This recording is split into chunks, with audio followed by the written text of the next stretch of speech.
भगत सिंह, राजगुरु और सुखदेव को फांसी दिए 15 साल हो चुके थे। महात्मा गांधी के नॉन कोऑपरेटिव मूवमेंट, पूर्ण स्वराज सब फेल हो चुके थे। रानी लक्ष्मीबाई, टीपू सुल्तान, मुगल सल्तनत अंग्रेज़ों से बुरी तरह हार चुके थे। तो अचानक 1947 में क्या हुआ कि अंग्रेज़ों को भारत छोड़ना पड़ा। आईएनए की बागी फौजियों पर अंग्रेज देशद्रोह का मुकदमा चलाएंगे। तीनों के बचने के चांसेस कम हैं। ये कोई आम केस नहीं, कोर्ट मार्शल है। बोला भाई, ये केस आप कांग्रेस के लिए नहीं, सुभाष बोस के लिए। ये मुकदमा पूरी इंडियन नेशनल आर्मी का है। देश की आजादी की लड़ाई कोर्ट में लड़ी जा रही है और इस वक्त पूरा देश एक साथ तैनात है।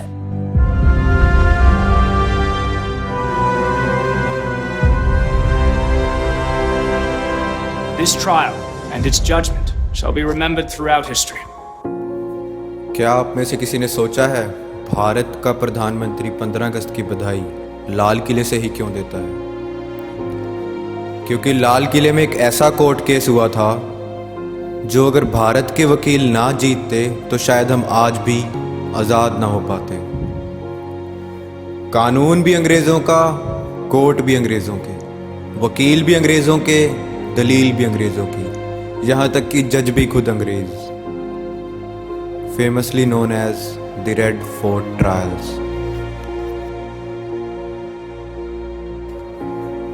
हमारे लिए बड़ी अफसोस की बात है, पाकिस्तान और भारत की स्कूल की किताबों में ये तो पढ़ाया जाता है कि वियतनाम ने जापान की मदद से आज़ादी ली, लेकिन आज तक कभी ये नहीं पढ़ाया गया कि भारत ने कैसे आज़ादी ली।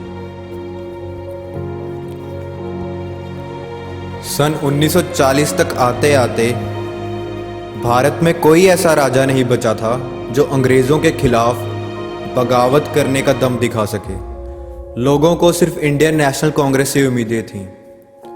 गांधी जी के नॉन कोऑपरेटिव मूवमेंट के बाद गांधी जी और जिन्ना के बीच में विवाद पैदा होने शुरू हो गए। नेहरू और सरदार पटेल की शुरू से ही नहीं बनती थी। इसके बाद लोगों का इंडियन नेशनल कांग्रेस से विश्वास उठ खड़ा। अंग्रेज़ों से दुखी होने के बाद हर कोई देश छोड़ रहा था। कोई मालदीव्स, कोई थाईलैंड, कोई सिंगापुर और कोई कनाडा जा रहा था। और तब नेताजी सुभाष चंद्र बोस ने विदेशों में बसे भारतीयों को इकट्ठा कर आज़ाद हिंद फौज बनाई, जिसे इंग्लिश में इंडियन नेशनल आर्मी का दर्जा दिया गया। सुभाष चंद्र बोस के भाषणों से ऐसा प्रभाव पड़ा कि अंग्रेज़ों की भारतीय सेना में भी बगावत शुरू हो गई और उन्होंने भी इंडियन नेशनल आर्मी को ज्वाइन किया। सुभाष चंद्र बोस को पता था कि जिन्ना, नेहरू और गांधी की देश में आज़ादी के लिए बनाई जाने वाली नीतियों का कोई फायदा नहीं होगा। उन्हें पता था कि देश में कोई भी बनी नीति अंग्रेज सफल नहीं होने देंगे। इसलिए सुभाष चंद्र बोस ने वर्ल्ड वॉर 2 का फायदा लेकर जापान की मदद से अंग्रेजों से भारत छीनने के लिए एक इंटरनेशनल स्ट्रेटजी बनाई। आज भी आपको हमारी देश की सेना में महिला पायलट्स तो मिल जाएंगी, लेकिन महिला सैनिक नहीं मिलेंगे। 1940 के सन में जब यूएसए और यूके में औरतों को वोटिंग राइट्स तक नहीं मिलते थे, उस वक्त आज़ाद हिंद फौज में सुभाष चंद्र बोस ने हर रेजिमेंट में महिला फौजियों की भर्ती कराई। हिंद फौज। Honor and welfare of your country comes first, always. British Indian Army hand you over to the Japanese Imperial Army. Hindustan और अंग्रेजों के बीच एक धागा था, वो टूट गया। इस बार कुछ ऊपर नीचे हुआ तो देश में बवाल मचा है। अब जनता किसी अंग्रेज को नहीं छोड़ेगी। आज हिंदुस्तानी फौज के पास अपना असली मकसद है, हिंदुस्तान की आजादी।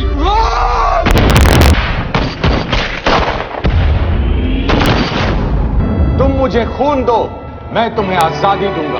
और इसी की बदौलत जिन अंग्रेज़ों ने पिछले 200 सालों में भारत में एक भी जंग नहीं हारी और जिन अंग्रेज़ों के सामने हिटलर के जर्मन सेनाओं ने अपने हथियार तान दिए, उन अंग्रेज़ों को 1944 में म्यांमार के बॉर्डर पर आज़ाद हिंद फौज से हार का सामना करना पड़ा। और इसके बाद आज़ाद हिंद फौज ने जापान की मदद से अंडमान और निकोबार पर कब्जा किया। नागासाकी और हिरोशिमा में न्यूक्लियर अटैक के बाद जापान ने हार मान ली। और अंग्रेज़ों ने अखबार में छापना शुरू कर दिया कि आज़ाद हिंद फौज कोई फौज नहीं है, जो जापानियों के साथ मिलकर अपने खुद के फौजियों के साथ गद्दारी कर रहे हैं। और अंग्रेज़ों के ये झूठे दावों को निकारने के लिए आज़ाद हिंद फौज के 3 सैनिकों ने अंग्रेज़ी सेनाओं के सामने सरेंडर किया और इन तीनों पर एक मुकदमा शुरू हुआ। और ये मुकदमा किसी कोर्ट में नहीं लड़ा गया बल्कि लाल किले में लड़ा गया, क्योंकि अंग्रेज़ों ने आज़ाद हिंद फौज की ताकत पहले ही देख ली थी। उन्हें पता था कि उनके बंदी बनाए हुए 3 सैनिकों को बचाने के लिए आज़ाद हिंद फौज ने कोर्ट के ऊपर आक्रमण कर देना है। और इसके बाद captain Shahnawaz Khan Punjab regiment, lieutenant Gurbaksh Singh Dhillon Punjab regiment, captain Prem Kumar Sehgal Baloch regiment, इन तीनों पर इंडियन आर्मी एक्ट दफ़ा 41, दफ़ा 31, दफ़ा 48 और सेक्शन 41 वॉर अगेंस्ट किंग के चार्ज लगे, विद चार्ज विद मर्डर। इस केस की सारी प्रोसीडिंग, विटनेस और एविडेंस आज भी लाल किले के म्यूजियम में पड़े हैं। देखते ही देखते सुनवाई के हर दिन लाल किले के बाहर हजारों की भीड़ जमा होने लगी। तब से एक जाने माने वकील भूला भाई देसाई ने कोर्ट में साबित किया कि आज़ाद हिंद फौज एक आज़ाद देश की आज़ाद फौज है, जिस फौज के पास अपनी खुद की जमीन, अपनी खुद की सरकार और अपनी खुद की सेना है। तो एक आज़ाद देश की आज़ाद सेना पर हम भारत के कानून कैसे लागू कर सकते हैं? वर्ल्ड वॉर 2 के बाद यूनाइटेड नेशंस नया बना था। उसका कोई भी ऐसा इंटरनेशनल कानून नहीं था जो एक सेना दूसरे सेना पर लागू कर सके। लाल किले के बाहर हजारों में खड़ी भीड़ का दबदबा और भारतीय वकीलों की दलीलों के बाद कोर्ट को खुद के बनाए कानूनों के खिलाफ जाकर उन तीनों को रिहा करना पड़ा, जिसके बाद देश के सभी सैनिकों में बगावत शुरू हो गई और अंग्रेजों को डर था कि अगर वो खुद नहीं जाएंगे तो उनको भगा के निकाला जाएगा। लेकिन कहीं आपने गौर किया कि दोबारा सुभाष चंद्र बोस का नाम क्यों नहीं आया?